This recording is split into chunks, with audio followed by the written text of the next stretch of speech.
Shalom. Baik, pada kesempatan kali ini saya akan memenuhi tugas UTS ujian tengah semester dalam mata kuliah Teologi Perjanjian Baru. Di dalam video ini saya mengambil materi ketujuh mengenai pneumatologi dalam Perjanjian Baru. Seperti kita tahu bersama, pneumatologi adalah salah satu cabang teologi yang membahas tentang Roh Kudus dalam Perjanjian Baru. Roh Kudus memiliki peranan yang sangat penting dalam kehidupan orang percaya, pelayanan gereja, dan karya keselamatan Allah. Melalui pembahasan ini, kita akan melihat siapa Roh Kudus itu, bagaimana karyanya dalam Perjanjian Baru, serta apa maknanya bagi kehidupan orang percaya masa kini. Kita masuk pada pembahasan pertama, yaitu pengertian pneumatologi. Kata pneumatologi berasal dari bahasa Yunani, yaitu pneuma yang berarti roh atau napas, logos yang berarti ilmu atau pembelajaran. Jadi pneumatologi adalah studi atau pembelajaran tentang Roh Kudus. Dalam Perjanjian Baru, Roh Kudus bukan hanya sebuah kuasa atau energi, tetapi pribadi Allah sendiri yang bekerja dalam dunia dan dalam kehidupan manusia. Roh Kudus termasuk dalam konsep Allah Tritunggal, Allah Bapa, Allah Anak yaitu Yesus Kristus, dan Allah Roh Kudus. Ketiganya berbeda pribadi tetapi satu hakikat. Roh Kudus memiliki sifat pribadi, misalnya mengajar, menuntun, menghibur, menegur, bahkan memberi hikmat. Karena itu, Roh Kudus bukan sekedar simbol tetapi benar-benar pribadi yang hidup dan bekerja.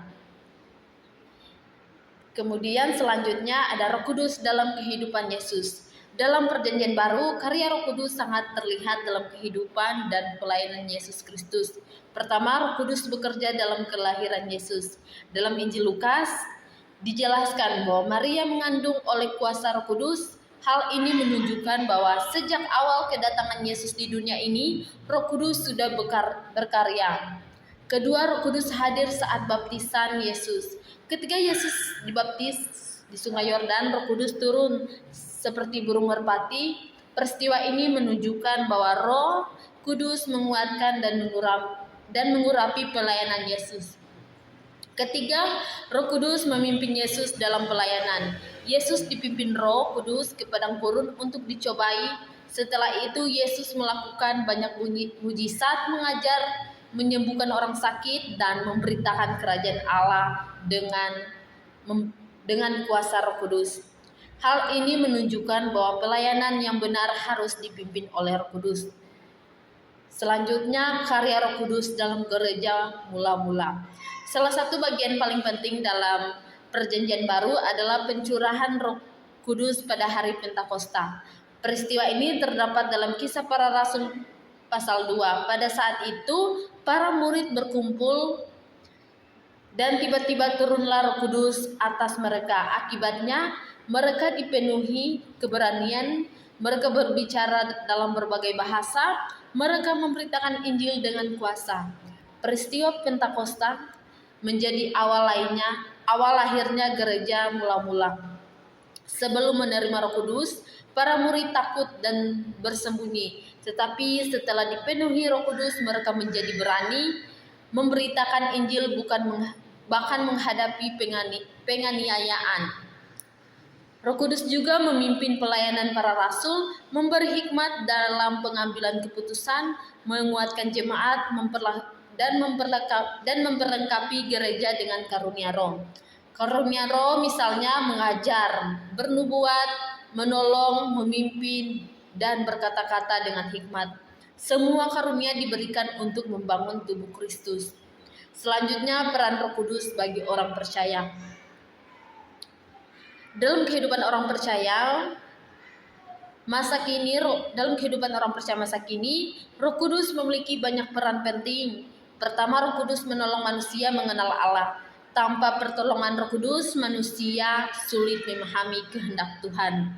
Roh Kudus membuka hati manusia sehingga dapat percaya kepada Yesus Kristus. Kedua, Roh Kudus menginsafkan manusia dari dosa. Roh Kudus menegur hati manusia ketika melakukan kesalahan dan membawa manusia kepada pertobatan. Ketiga, Roh Kudus memimpin kehidupan orang percaya. Roh Kudus menolong orang percaya mengambil keputusan yang benar dan hidup sesuai firman Tuhan. Keempat, Roh Kudus memberi kekuatan dalam menghadapi masalah, pencobaan, dan kesulitan hidup. Roh Kudus memberi penghiburan dan kekuatan. Dan kelima, Roh Kudus menghasilkan buah roh. Dalam Galatia 5 ayat 22 sampai 23 disebutkan buah roh, yaitu kasih, sukacita, damai sejahtera, kesabaran, kemurahan, kebaikan, kesetiaan, kelemah lembutan, dan penguasaan diri. Buah roh menunjukkan perubahan hidup orang percaya. Jika seseorang hidup dipimpin Roh Kudus, maka karakter hidupnya akan semakin serupa dengan Kristus. Selanjutnya, bagi kehidupan masa kini. Pada zaman sekarang, banyak orang menghadapi krisis moral, tekanan hidup, pergaulan bebas, kecanduan teknologi, bahkan kehilangan arah hidup. Karena itu, peran Roh Kudus sangat penting. Roh Kudus menolong orang percaya tetapi hidup dalam kebenaran. Selain itu, Roh Kudus juga memampukan gereja untuk menjadi terang dan garam dunia. Gereja tidak hanya dipanggil untuk beribadah, tetapi juga menjadi saksi Kristus di tengah masyarakat. Tanpa tuntunan Roh Kudus, pelayanan gereja akan kehilangan arah. Saya mengambil kesimpulan dari yang saya bahas, yaitu pneumatologi dalam Perjanjian Baru mengajarkan bahwa Roh Kudus adalah pribadi Allah yang bekerja dalam kehidupan orang percaya dan gereja. Roh Kudus menolong manusia mengenal Allah, memimpin kehidupan orang percaya, memberikan kuasa dalam pelayanan, menghasilkan buah roh, menguatkan gereja untuk menjadi saksi Kristus. Karena itu, setiap orang percaya harus hidup dipimpin oleh Roh Kudus agar semakin bertumbuh dalam iman dan menjadi berkat bagi sesama.